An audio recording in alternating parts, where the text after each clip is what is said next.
Welcome back, everyone. So today I want to talk more about Chris Chan, and if you are interested in Chris Chan, I'm sure you've seen Geno Samuel's Chris Chan, A Comprehensive History. It's hard to miss. It's actually impossible to miss. Google and YouTube always recommend it. So if you're interested in Chris Chan and you haven't seen it, I don't know how you managed to do that. So anyways, in the documentary, he always introduces, the intro goes, what made him this way? What is the attraction? What keeps us fascinated? So today I want to answer the first question, and I'll do the other ones later. What made him this way? That is what I want to talk about today. What made Chris Chan this way? How did we end up with Chris Chan? Remember, I'm not trained in psychiatry, but I do read a lot on the internet, so maybe I can give you some insight. Anyways, Chris, he has autism, as he always tells everyone. He has high-functioning autistic. I am Christian Weston Chandler. I am a high-functioning autistic. He is not high-functioning autistic. Most people who are high-functioning autistic, you don't know that they have autism because they're high-functioning. They don't go around telling everyone, right?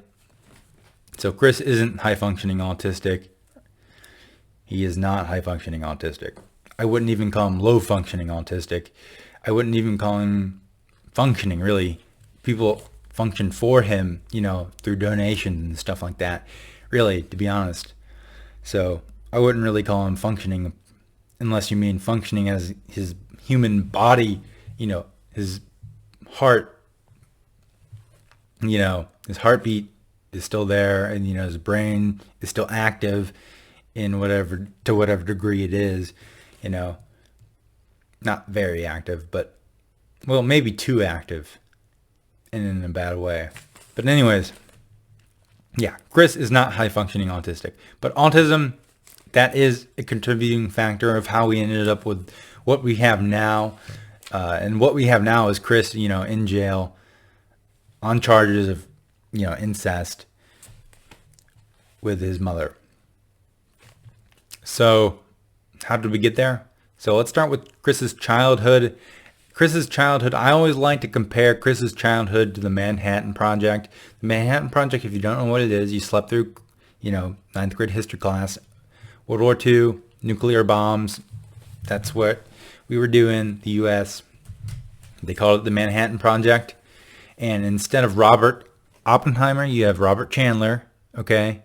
And instead of nuclear warheads, you have Chris Chan, okay? So for like the first 18 years of this guy's life, he's just like, this secret project, just waiting to unleash this autistic nuclear bomb on the world for the first 18 years of his life. So that's what I like to compare it to. So, you have Los Alamos, Ruckersville, Virginia.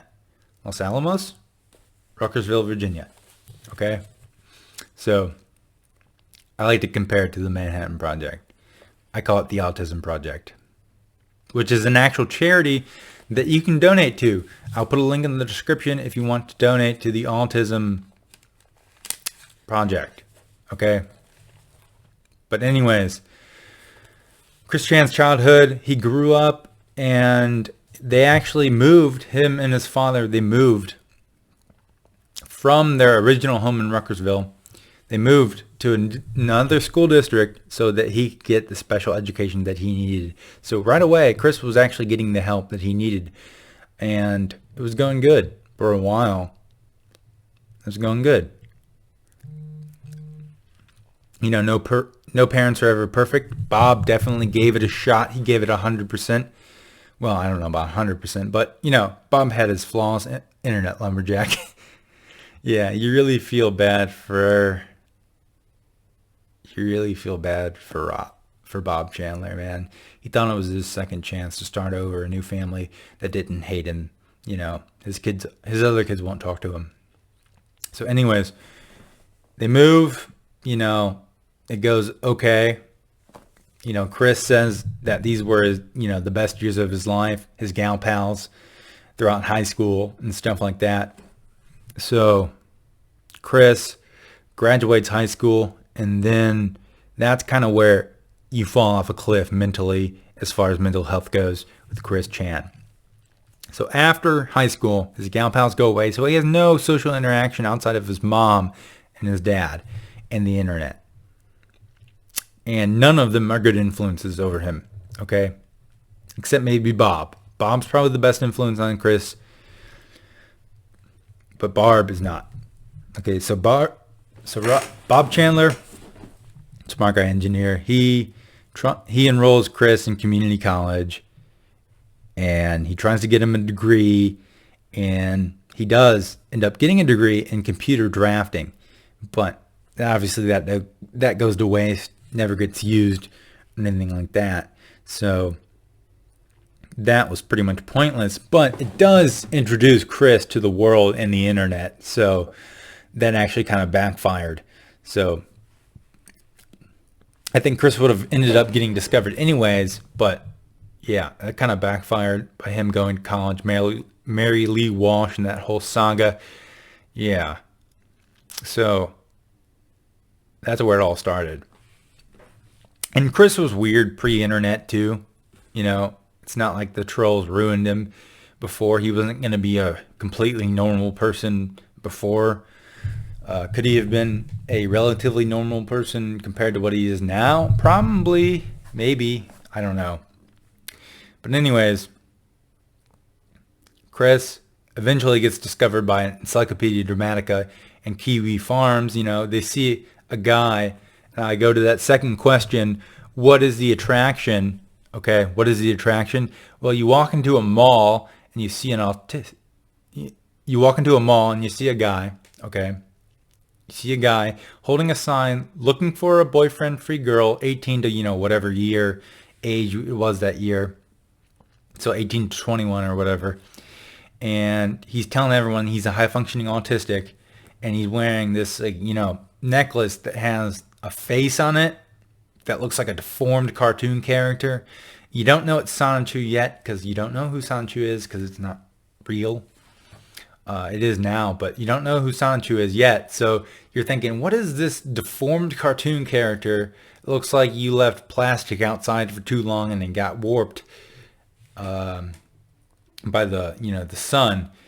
And he's wearing it around his neck. And he's holding this sign that says, I'm looking for a boyfriend, free girl. Okay?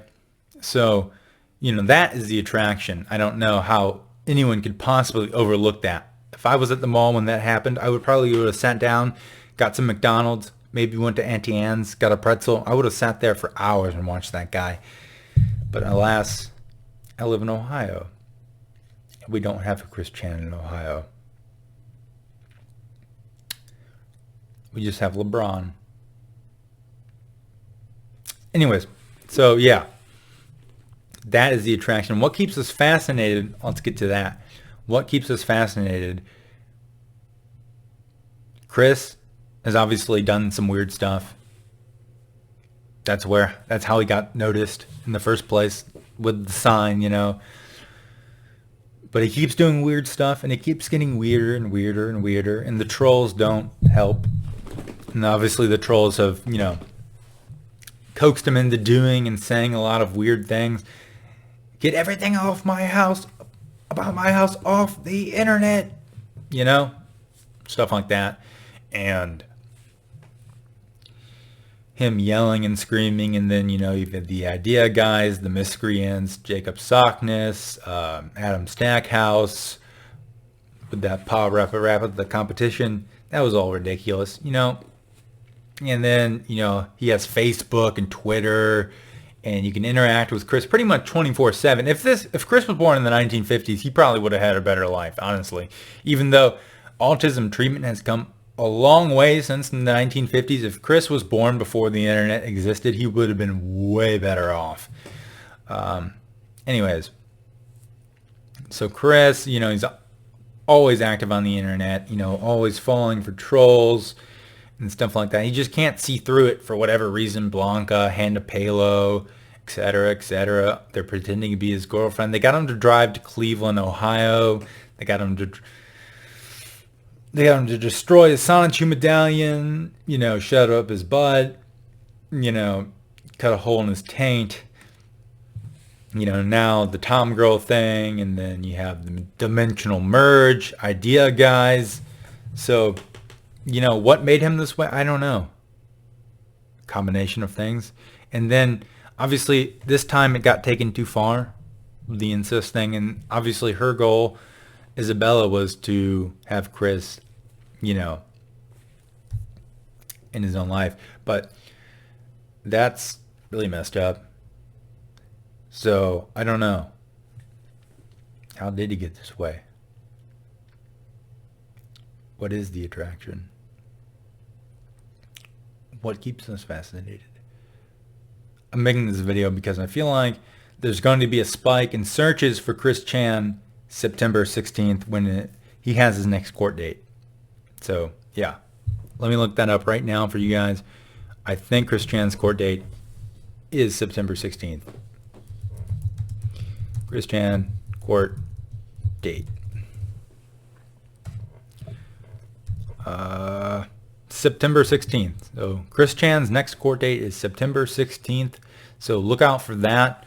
And that's probably the next time I'll talk about Chris Chan, when he does something stupid. Last time when Chris was in court, he yelled, "I'm famous on the internet," and started stomping his feet. So we'll see how that goes. I wonder how his time in prison's been. Or not prison, jail, because they're wildly different. Jail's way worse. Chris is in jail. So we'll see how that went. Maybe he'll be all tatted up or something like that. Join the gang. I don't know. We'll see. Stay tuned.